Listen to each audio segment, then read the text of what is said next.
Prince Harry actually went to Afghanistan. He stepped up for his country, unlike the President of the United States. So I think that comment is really glib and really inappropriate. Don't compare him to I don't know what, a non-royal part of the final word to you, Carla. It's his words speak for themselves. They have been heard with great weight, and they've caused huge offence. The offence and the collapse. I just want to interrupt I'm sorry, for a it's second. absolutely no good interrupting to say it's not true. I am telling you categorically, he has deeply offended our special forces, our soldiers and others. He should apologise and he should honour the fallen. He doesn't know every detail. I'm sorry. He doesn't know every detail about every allied nation. Well, maybe he shouldn't be talking about it then.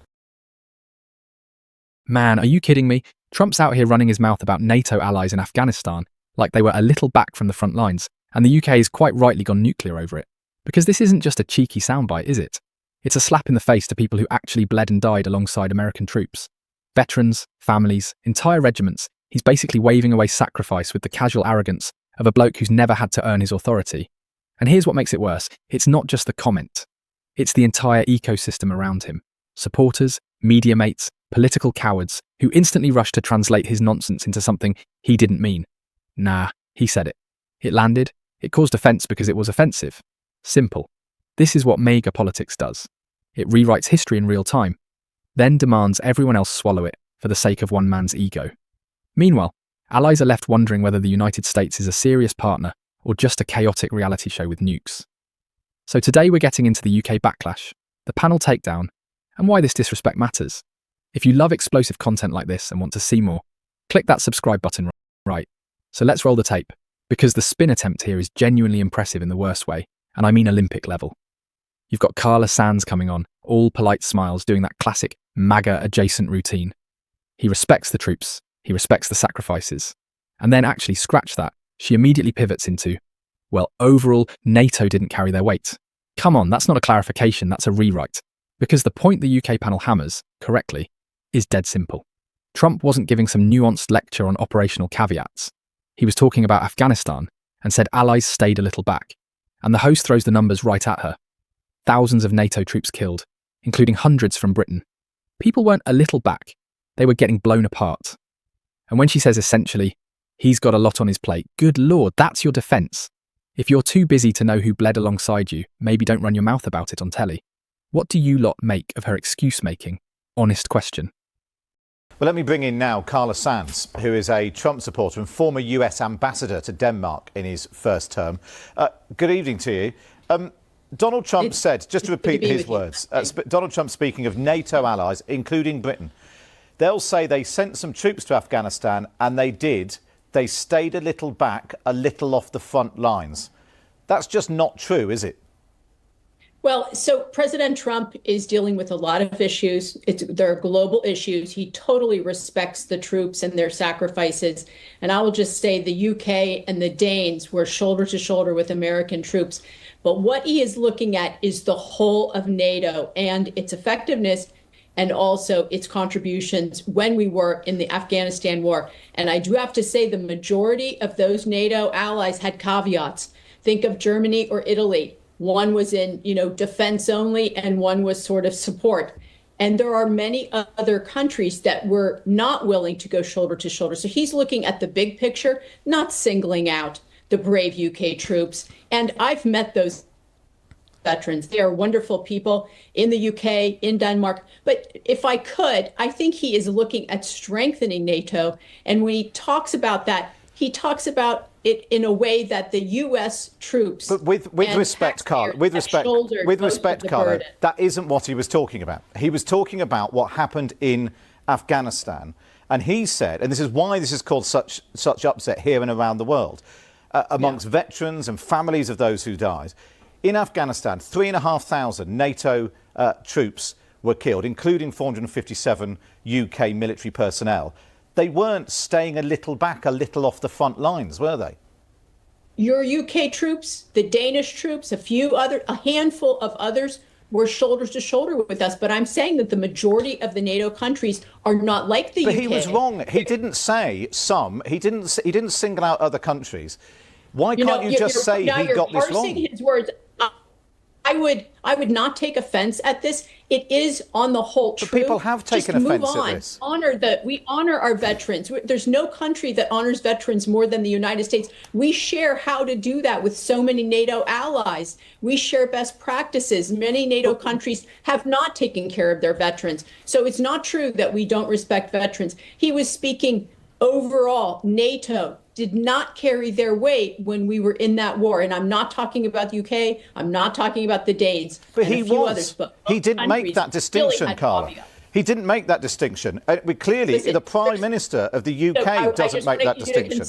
He's the President of the United States with a lot on his plate.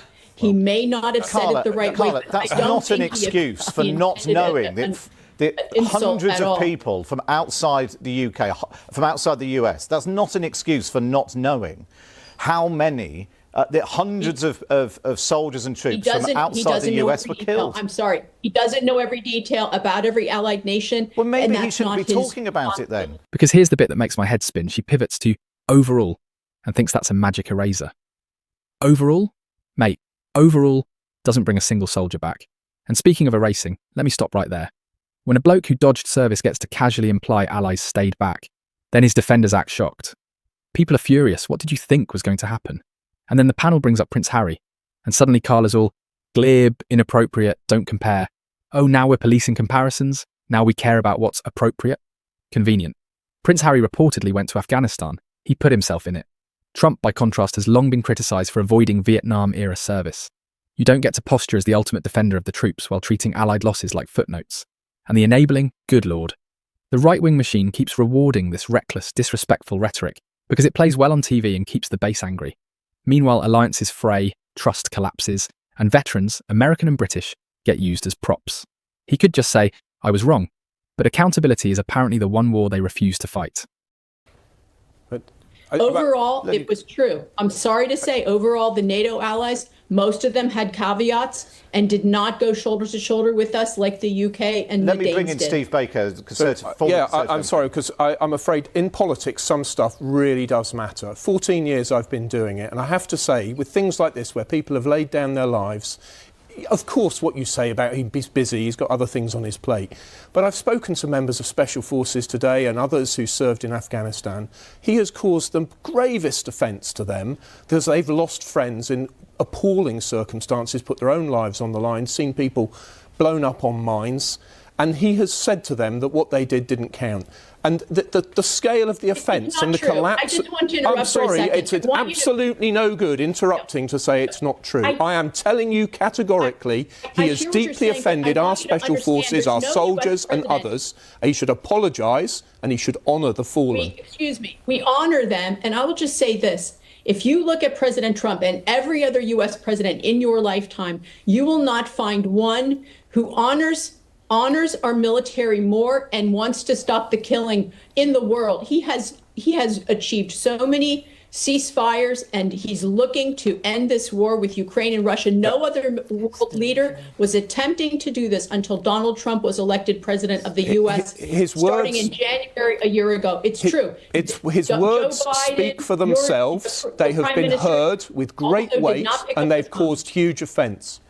Carla, given the offence... In my part, I apologize on his behalf for the offence, but I will say this. No one in the United States history has been more of a peace president and wants to end wars and end killing. He loves life. He loves our Brits. You know that if you read the national security strategy. He absolutely was a love letter to the UK and our European allies. I mean, he has also accused the UK this week of Axis stupidity and other things. But you've apologised. Do you think, given you say his record on the forces and support for the forces and wanting to end conflict, given the widespread, almost universal condemnation from the Prime Minister, Prince Harry's weighed in tonight as well, veterans, no politicians... No one cares what he says. You know that. No one cares. Well, quite a lot of people currently agree with him, it seems. He actually fought, unlike President Trump. Prince Harry actually went to Afghanistan. He stepped up for his country, unlike the President of the United States. So I think that comment is really glib and really inappropriate. Don't compare him to I don't know what, a non-royal part of the final word to you, Carla. Given this conversation we've had, you've apologised. Do you think it would just be better if the president just said, I got it wrong, I apologise? I don't speak for President Trump. I'm just asking your opinion. Would it be better? Would it draw a line under this? And I am sorry that people took offense and that they assumed that it was about the UK, and I'm sure it was not. And he does not know about the UK and Danish sacrifices because he is looking at the globe. He does not drill down on these details like you and I might. Okay. He just, the capacity to look at the world and bring peace to 8 different conflicts. That says a lot about this man and his love for life and his love for our military and saving young men. Carla, good to speak to you. Thank you for joining us this evening. Nice to speak with you.